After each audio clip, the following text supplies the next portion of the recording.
प्यार का नगमा है, मौजों की रवानी है। आए ऋतुराज तो बिसार सब काज, कोई मीठी मीठी धुन गुनगुनाने लगी धरती। हंसा के जड़वत जीवन को चेतन चाटा बदल गया। आवाज है दादा की। सर, बिटिया रानी ड्राइवर के साथ भाग गई। भाग गई? जी, भाग गई। अरे कोई बात नहीं, उसे तो बचपन से भागने का शौक है। सतमोला खाओ, कुछ भी पचाओ।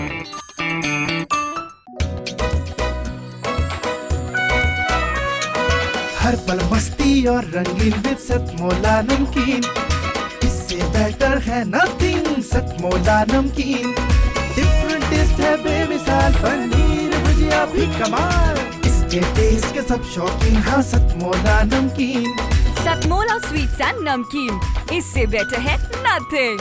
हाँ सतमोला नमकीन। सीएम साहब, हमारे 30 विधायक अपोजिशन पार्टी में चले गए। अब आप सीएम नहीं रहे।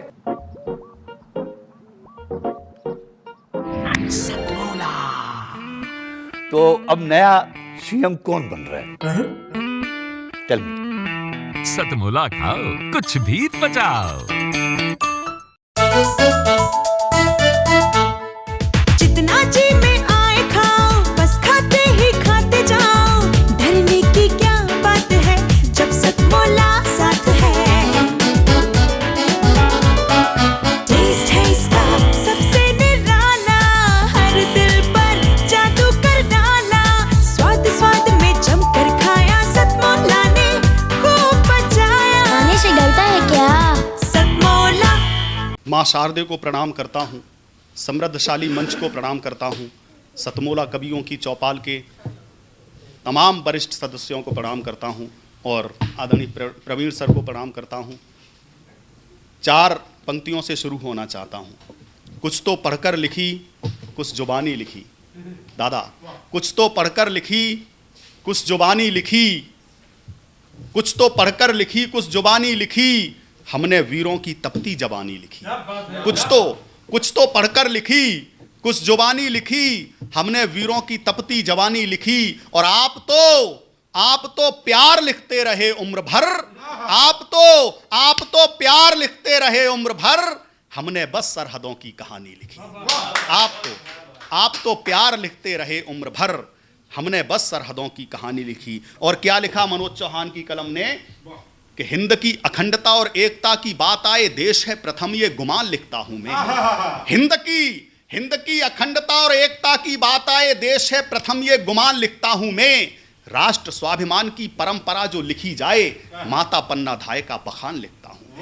हिंद की अखंडता और एकता की बात आए, देश है प्रथम ये गुमान लिखता हूं मैं। राष्ट्र स्वाभिमान की परंपरा जो लिखी जाए, माता पन्ना धाय का बखान लिखता हूं मैं। राम व रहीम वाले देश को प्रणाम करूं, क्रांतिकारियों का बलिदान लिखता हूं मैं। भामाशाह की स्वामी भक्त चेतक की पदचाप, राणा जी प्रताप को महान लिखता हूं। भामाशाह की स्वामी भक्त चेतक की पदचाप, राणा जी प्रताप को महान लिखता हूं मैं। भारती की आरती में शीश जो चढ़ा चुके हैं, भारती के ऐसे हर लाल को प्रणाम है। भारती की आरती में शीश जो चढ़ा चुके हैं, भारती के ऐसे हर लाल को प्रणाम है। रिपुदल वल की प्रबल शमशीर तले, छातियां बनी थी ढाल ढाल को प्रणाम है। रिपुदल वल की प्रबल शमशीर तले, छातियां बनी थी ढाल ढाल को प्रणाम है। रक्त की प्रत्येक बूंद से धरा को गूंद गूंद, जिसने सजाए भाल उस भाल को प्रणाम है। बम बम हर हर स्वर से बने प्रखर, शत्रुओं के काल महाकाल को प्रणाम है। बम बम हर हर स्वर से बने प्रखर, शत्रुओं के काल महाकाल को प्रणाम है। और 4 पंक्तियां वहां से उठाना चाहता हूं जिस कविता के लिए मुझे आदेशित किया गया है। सूरवीर बलशाली, सूरवीर शक्तिशाली, धीरवीर बलशाली, महाराणा जैसा तब कौन बलवान था। सूरवीर बलशाली, धीरवीर शक्तिशाली, महाराणा जैसा तब कौन बलवान था। आधा राजा आधा राज्य हिंद का वो देता रहा बादशाह। स्वीकारी ना दास्ता वो ऐसा स्वाभिमान था। आधा राज्य हिंद का वो देता रहा बादशाह, स्वीकारी ना दास्ता वो ऐसा स्वाभिमान था। गज को धकेल दिया महावीर अश्ववीर, इतिहास गीत गाए ऐसा बलिदान था। महावीर गज को धकेल दिया महावीर अश्ववीर, इतिहास गीत गाए ऐसा चेतक महान था। और कालबन ऐसा लड़ा डोल गई अरसेना, सूरवीरता को देख रिप परेशान था। सूरवीरता को देख रिप परेशान था। मेरे साथ यात्रा करिए साहब हल्दी घाटी के, और मेरे साथ यात्रा करिए अरावली की उन सुंदर पहाड़ियों की, जहां पर स्वच्छंद विचरण करने वाले महाराणा प्रताप को, जिन्होंने घास की रोटियां खाई लेकिन उस अकबर की दास्ता को कभी स्वीकार नहीं किया। अकबर ने यहां तक कह दिया कि महाराणा प्रताप तुम सिर्फ अपने मुंह से इतना कह दो कि मैंने तुम्हें भारत का राजा मान लिया है, इतना कहने से ही मैं तुम्हें आधे भारत का राजा बना दूंगा। लेकिन महाराणा प्रताप का एक ही उत्तर था कि अकबर, राणा टूट सकता है लेकिन झुक नहीं सकता, अपनी मातृभूमि से कभी गद्दारी नहीं कर सकता, विश्वासघात नहीं कर सकता। वहां से मैं उठाता हूं पंक्तियां महाराणा प्रताप के जीवन काल की, और भूमिका सिर्फ दादा इतनी सी है कि महाराणा प्रताप अपने महलों में बैठे हैं, एक गुप्तचर आकर सूचना देता है कि महाराज हल्दी घाटी में दुश्मनों की सेनाएं पहुंच गई हैं। महाराणा प्रताप उठते हैं और युद्ध क्षेत्र में जाने के लिए तैयार होते हैं। एक एक अंग उनका कविता में बात करता है, किस तरीके से महाराणा प्रताप के नेत्र लाल हुए, किस तरीके से उन्होंने अपने हाथों में भाला को उठाया, किस तरीके से भाला बोला। यहां से महाराणा प्रताप की कविता उठती है, और जैसे ही महाराणा प्रताप जी हल्दी घाटी में प्रवेश करते हैं कविता का समापन हो जाता है। गुप्तचर ने सूचना दी, प्रलयंकर शिव से नेत्र खुले, प्रलयंकर शिव से नेत्र खुले, भ्रकुटी तन तीर कमान भई, दांतों ने भींच लिए जबड़े, गति क्रोध विपत्ति समान भई।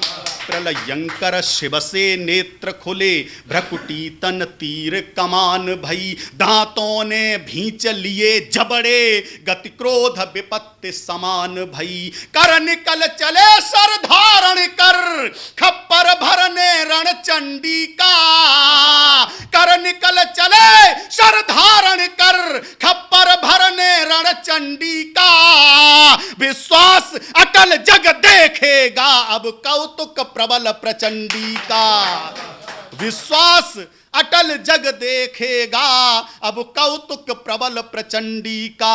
सज उठी लपट ज्वालाओं सी, सेनारण को हुंकार उठी, सज उठी लपट ज्वालाओं सी, सेनारण को हुंकार उठी। बिजली सी कौंध गई नभ तक, जब रजपूती तलवार उठी,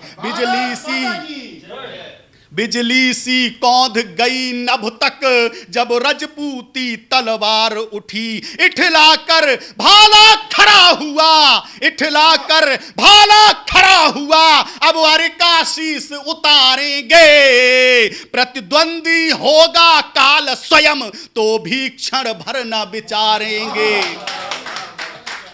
प्रतिद्वंदी होगा काल स्वयं, तो भी क्षण भर न विचारेंगे। अभिमानी अंबर के अनंत आंगन में उदित हुआ दिनकर, किस भांति कहो तम रह पाता वसुधा की गोदी में छिपकर। अभिमानी अंबर के अनंत आंगन में उदित हुआ दिनकर, किस भांति कहो तम रह पाता वसुधा की गोदी में छिपकर। वे एक लिंग किस भांति कहो तम रह पाता वसुधा की गोदी में छिपकर। आक्रोश नियंत्रण खो देता, तब राणा क्या राणा रहते। आक्रोश नियंत्रण खो देता, तब राणा क्या राणा रहते। दुश्मन का दुस्साहस सहकर कब राजपूत जीवित रहते।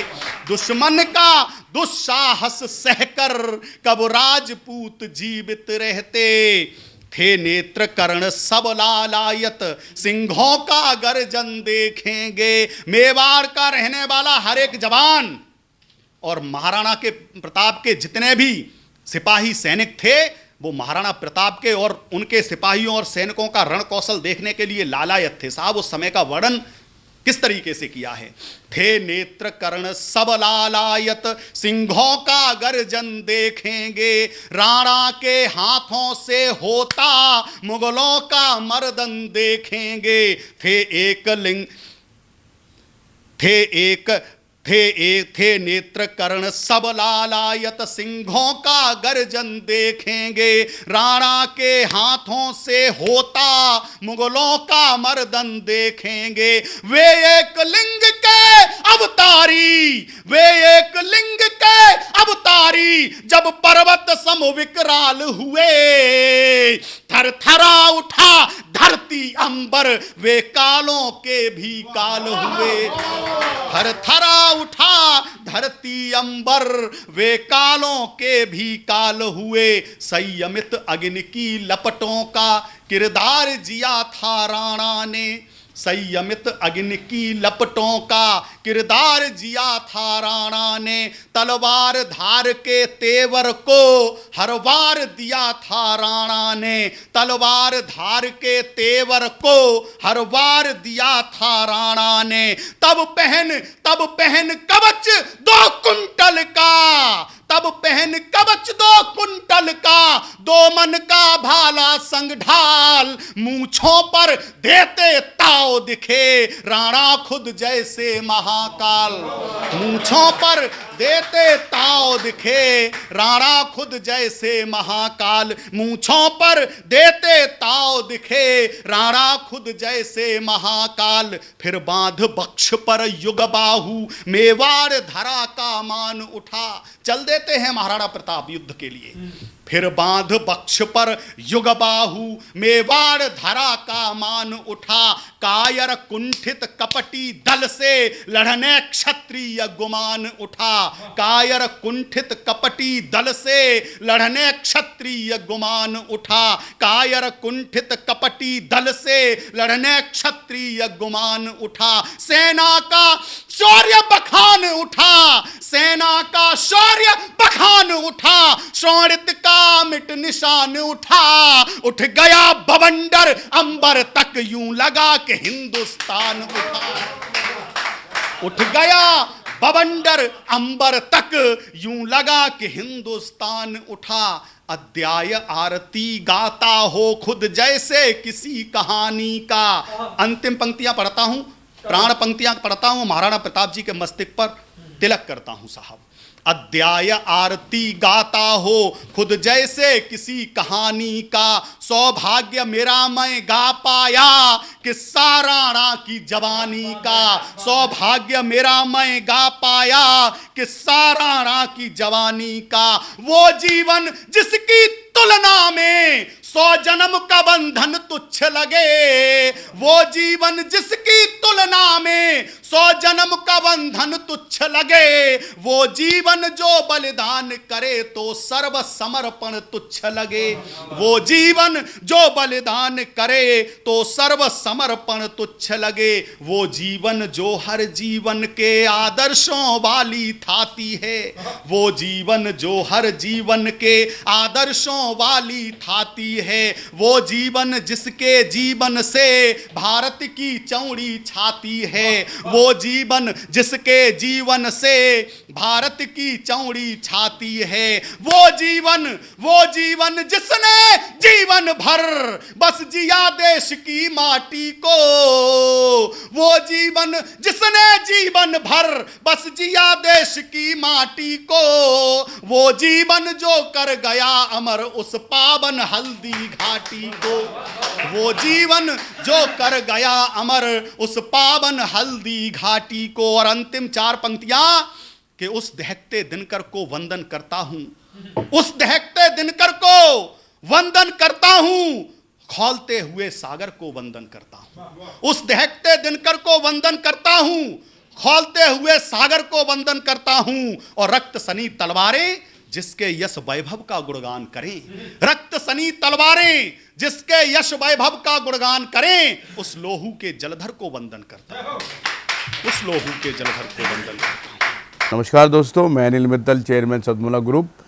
मैं जैसे आप सब लोग जानते हैं कि 2004 के अंदर मैंने सतमोला कवियों की चौपाल आरंभ करा परवीन आर्य जी के साथ मिलके। तो हमारा उद्देश्य दोस्तों यही था कि जो आज ये काव्य पाठ है, जो ये बुद्धिजीवी वर्ग जो ये सुंदर काव्य पाठ हम लोग करते हैं, तो वो धीरे धीरे आज के ज़माने में लुप्त ना होता जाए। जो आज मॉडर्नाइजेशन चल रहा है, जितना टीवी पे हम और भी चीज़ें बढ़ती जा रही हैं, तो ये ना हो कि हमारी पुरानी जो ये एक संस्कार थे, पुरानी सभ्यता थी, कविता पाठ था, वो धीरे धीरे ये लुप्त होता जा रहा था। तो इसीलिए हम दोनों ने मिलकर 2004 के अंदर सतमोला की कवियों की चौपाल आरंभ करी, जिसके अंदर हम ऐसा प्लेटफॉर्म देते रहे हैं जिसके अंदर नए से नए कवि जो भी कवि काव्य पाठ है उसमें करना चाहे उसका स्वागत करते हैं हम लोग, उन्हें मौका देते हैं नए नए कवियों को। और आप लोगों से यही निवेदन है कि जो भी चाहे आप पहली बार काव्य पाठ करते हैं तो आप सतमोला कवियों की चौपाल के प्लेटफॉर्म पर आएँ, आप लोगों का स्वागत है। उसके अंदर आप अपनी मौलिक कविताओं को सुनाएं, उनके अंदर जो भी कमी होगी तो हमारे पुराने जो एक्सपीरियंस कवि हैं वो उनको सुधारेंगे और आपको और इम्प्रूव करने की कोशिश करेंगे। आपसे निवेदन है कि सतमोला कवियों की चौपाल में आएँ और अपना काव्य पाठ करें। सतमोला कवियों की इस चौपाल में जितने भी कवि बंधु, साहित्यकार बंधु आज यहाँ आए हैं, मैं उनका अभिवादन करता हूँ, उनको नमन करता हूँ। प्रवीण आर्या जी का ये जो प्रयास, सुंदर प्रयास, सतत वर्षों से चल रहा है, मैं इसका एक साक्षी हूँ। नवअंकुर कवियों को जो ये मंच सतमोला कवियों की चौपाल जो प्रस्तुत करती है, ये बहुत सराहनीय और प्रशंसनीय प्रयास है। आज के इस कार्यक्रम में मैं उपस्थित रहा। मैंने भिन्न भिन्न रसों के कवियों को सुना और अभिभूत हुआ। वीर रस के कवि थे, हास्य रस के कवि थे, श्रृंगार रस के कवि थे, और ये सब रस मिलकर जो है नवरस जो उत्पन्न करते हैं हमारे जीवन में, इनका बहुत महत्व है हमारे जीवन के बीच में। परंतु मैं आज एक बात जितने भी कवि यहाँ उपस्थित हैं उनके लिए बड़े आदर से मैं कहना चाहता हूँ कि आप को ये मंच मिला है, आप नवअंकुर कवि हैं, परंतु आप हमेशा नव अंकुर कवि न रहें और अपने प्रयासों को इतना उद्दात करें कि एक दिन आप भी जो है देश भर में अपना नाम बनाएं, आपकी कविता श्रेष्ठतम कविता हो, ऐसा मेरा आपसे आग्रह है, ऐसा मेरा आपसे निवेदन है। आप में प्रतिभा है, आप उस प्रतिभा को अपने प्रयासों से और गहरा करें और उसमें गति लाएं, यही मेरी आपसे एक बार पुनः प्रार्थना है। इसी प्रार्थना के साथ मैं आप सबका पुनः एक बार धन्यवाद करता हूं, अभिनंदन करता हूं। और मैं आपके बीच में रहा, जितना समय भी रहा, मुझे बहुत आनंद आया। मैं बहुत अच्छी यादें आज के इस कार्यक्रम से लेकर वापस जाने वाला हूं। मैं आपको बहुत शुभकामनाएं देता हूं, आपको बहुत साधुवाद देता हूं। बहुत धन्यवाद आप सभी का। अखिल भारतीय साहित्य परिषद द्वारा संचालित सतमोला कवियों की चौपाल नामक ये जो कार्यक्रम है, ये अपने आप में इसलिए महत्वपूर्ण है कि केवल ये कार्यक्रम ही नहीं है, बल्कि यहाँ पर नवांकुर, नए नए कवि, नई नई कवयित्रियाँ इस मंच पर आकर के अपनी कविताओं को प्रस्तुत करती हैं, जो सारे संसार के अंदर जाता है। तो ये बहुत बड़ा मंच है, एक प्रकार से कार्यशाला जैसी है ये। तो इसलिए आप सभी लोग इस कार्यक्रम से जुड़ें, नए नए बच्चे यहाँ पर आएँ, बहुत अच्छा लगेगा। हमारा आशीर्वाद इस पूरी संस्था के लिए है, सतमोला कवियों की चौपाल के लिए है, और आप सभी के प्रति हमारा मन बहुत स्नेह है, बहुत प्यार है। आप सब आएँ उस प्रकार से यहाँ पर अपनी कविताओं को इस मन से सुना करके उपकृत हों और उपकृत करें भी हम सभी। जितना जी में आए खाओ, बस खाते ही खाते जाओ, डरने की क्या बात है जब सतमोला साथ है। टेस्ट है इसका सबसे निराला, हर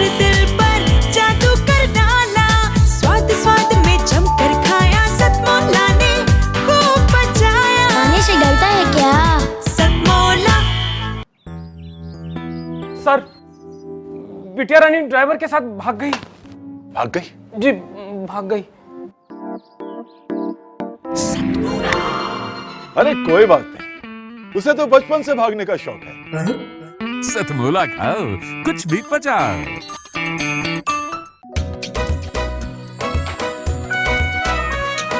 हर पल मस्ती और रंगीन विद सतमोला नमकीन, इससे बेटर है नथिंग। सतमोला नमकीन, डिफरेंट टेस्ट है बेमिसाल, पनीर भुजिया भी कमाल, इसके टेस्ट के सब शौकीन। हाँ सतमोला नमकीन, सतमोला स्वीट्स एंड नमकीन, इससे बेटर है नथिंग।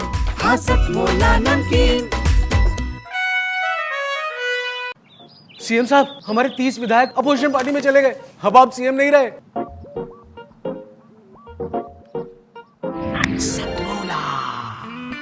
तो अब नया सीएम कौन बन रहा है? Tell me. सतमोला खाओ, कुछ भी पचाओ।